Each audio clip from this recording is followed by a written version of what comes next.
So today I'm starting this video a little bit late, but I'm working on replacing the water pump in my 2017 Jayco Whitehawk. Last summer while traveling, we noticed we started having a problem where the pump wasn't able to draw water. It was sporadic once in a while if I hit it. I think it's probably a problem with the diaphragm or such inside. I'm not really sure. But what I did was I went on Amazon.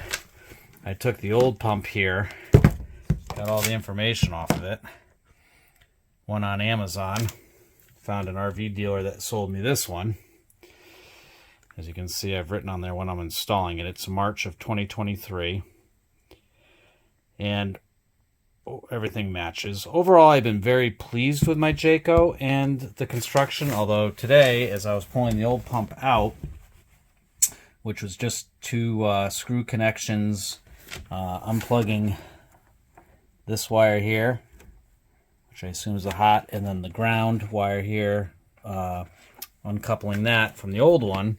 As I took it out, I noticed, this is the old one here, that the base that was on the old one, which is here, was all kitty-wumpus in the floor. So they just screwed in just right through the rubber feet. They didn't even bother. Let me see if I can turn it for you.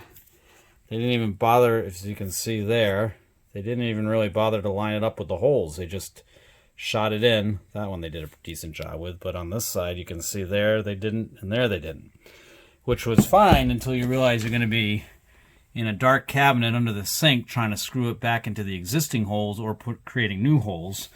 So the project kind of came to a stop, and then I just realized that really the simple solution was taking the new bracket off. I'll get this one in and started. Okay.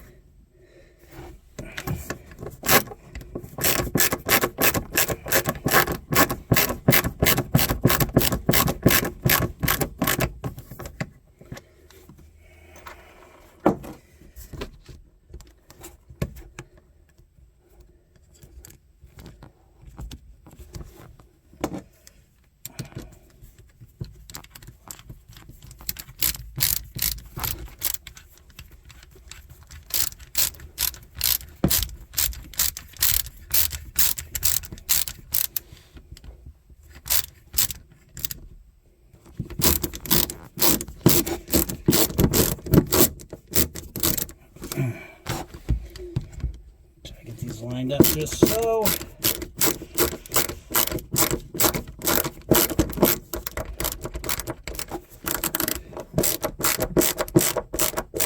Right. I wonder if there's a method to their madness why they screwed it in at such a angle on the brace so that it's bent. I wouldn't expect that there is, but who only knows? There's maybe some industry trick that I'm not aware of that makes it smarter to do it this way. I don't know, because if you look at the feet, they're not squared off. They're at an angle.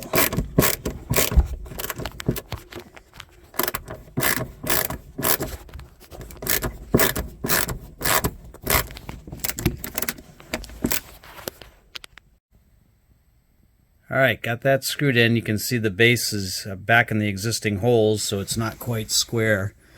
I don't know if there's some industry trick and that's why they did that, or if it's just someone, you know, going quick and that was the best they could do, or what. But that's pretty much where we're at.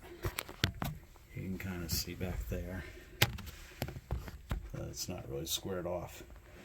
Next up, I'm going to attach the inlet after I put the filter back on, and then we'll attach the wires and see how she does. Okay, we've got the outlet connected here, screw on.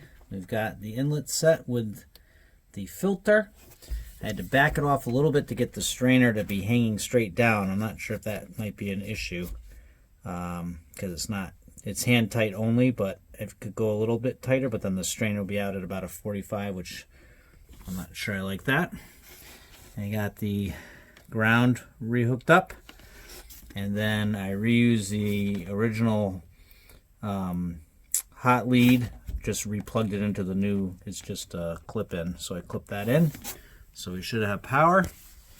We've taken the winterizing hose here and put it in some of the antifreeze. And then we're going to go over here and see how we do. Over here, I'll turn on the pump on my panel. And it's already grabbing it, so there we go. Perfect. Working as designed. So I'll call that a success.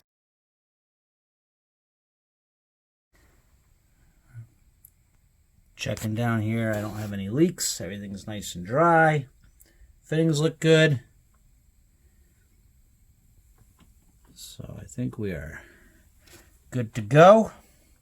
Hopefully get another 6 years or more out of this one.